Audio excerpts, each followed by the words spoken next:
Magandang umaga mga katongit, mga idol. Meron lang ako kwento, no? Kasi meron tayong kakilalang content creator, no? Maliit lang din siya. Pero ngayon, malaki na yung bahay niya. Pero hindi ko naman sinasabi na gagayahin natin siya, no? Kasi ganito eh, niyaya niya ako mga idol. Bakit daw hindi ako sumasali sa mga palo to palo at kung ano-ano pa.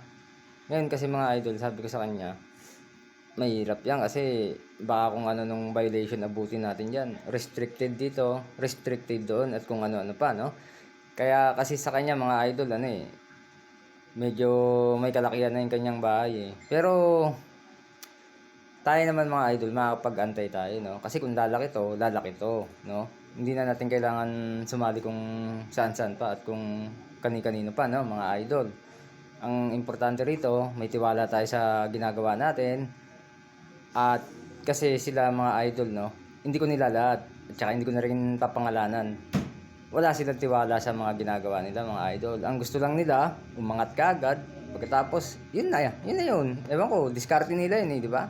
Kaya bala na sila ron. Hindi na tayo sasali sa mga ganun gawain mga idol, no? Kaya mga idol, tayo naman, nakakapag-antay tayo. Yan ang sinabi ko, kung lalaki to, lalaki to. Tsaka, yung paangat na yan mga idol, ano eh, karamihan dyan sa maliliit na content creator, no? Nauuto na lang ng iba. Kung ano nung pangako sinasabi nila, eh tayo naman, di naman tayo papadala sa mga ganun, mga idol, no? Panahon lang makakapagsabi na ito sa atin. Kaya, ayun lang mga idol, hanggang dito na lang. Maraming salamat po ulit sa mga followers natin na solid dyan hanggang ngayon, nananatili sa atin. Yun lang po mga idol.